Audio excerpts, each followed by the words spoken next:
తీవ్రంగా ఖండిస్తున్నా. నిజంగా ఈ రోజున నేను మరి ఒకసారి ఈ వేదిక ద్వారా చెప్తా ఉన్నాను, ఇటువంటి విధానాలు ఏ రాజకీయ పార్టీ వాళ్ళు చేసినా సరే, ఏ హీరో కోసం చేసినా తప్పే. వీళ్ళు ఇలా రెచ్చిపోవడానికి కూడా కొన్ని కారణాలు ఉన్నాయి. చూడండి, ఒక బాధ్యత గల మాజీ మంత్రిగా ఉన్నటువంటి వ్యక్తి అంబటి రాంబాబు గారు పోలీసులతో ఈ విధంగా మాట్లాడుతుంటే ఆయన ఏ విధమైన చర్యలు లేవు. ఇతను పైన చేసినటువంటి ఇటువంటి వాళ్ళని ఇదంతా వాళ్ళకి ఇన్స్పిరేషన్, ఇదంతా ఇన్స్పిరేషన్ అయిపోయింది వీళ్ళకి. ఎట్ట పడితే అట్ట మాట్లాడటం అంటే వీళ్ళు రెచ్చగొట్టేస్తారు, కార్యకర్తలు మాత్రం రెచ్చిపోయి కేసులకు వెళ్తారు.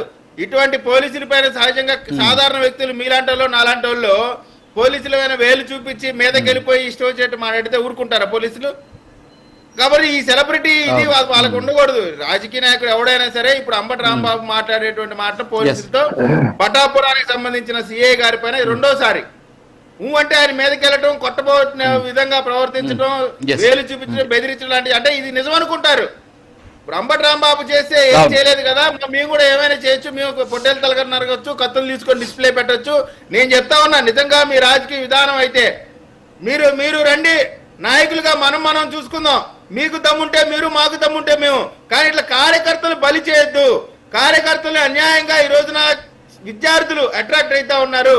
ఎప్పుడైతే జగన్మోహన్ రెడ్డి గారు గంగమ్మ జాతరలో నరకటం తప్పే ఉంది అప్ప అన్నాడు, అప్పటి నుంచి పైత్యం ఎక్కువ అయిపోయింది, పైత్యం పరాకాష్ఠకు చేరింది, ప్రతి ఒక్కరు ఇది ఫ్యాషన్ అయిపోయింది. కాబట్టి ఇప్పటికైనా సరే వైఎస్ఆర్ కాంగ్రెస్ పార్టీ యువకుల పట్ల ఏమాత్రమైనటువంటి వాళ్ళ పిల్లలు, ఇప్పుడు పాము ఏ విధంగా అయితే తన పిల్లలను తాను తింటుందో అదే విధంగా వాళ్ళ వైఎస్ఆర్ కాంగ్రెస్ పార్టీ విధానం, ఆ పార్టీకి సంబంధించిన కార్యకర్తలే నష్టపోతా ఉన్నారు. ఇది మీరు తెలుసుకోండి. వారి పరిస్థితిని మీరు కొడతా ఉన్నారు. ఎప్పటికైనా మీరు బుద్ధి తెచ్చుకొని వారిని కాపాడాల్సినటువంటి అవసరం ఉంది. మీ నాయకుడు బయటికి రావాల్సిన అవసరం ఉంది. వారికి మంచి హితబోధ చేయాల్సినటువంటి అవసరం కూడా ఉంది. నిజాల కోసం, నిర్భయ రాజకీయాల కోసం విజయ్ కిరణ్ టీడీపీ ఛానల్ ను లైక్, షేర్ అండ్ సబ్స్క్రైబ్ చేయండి.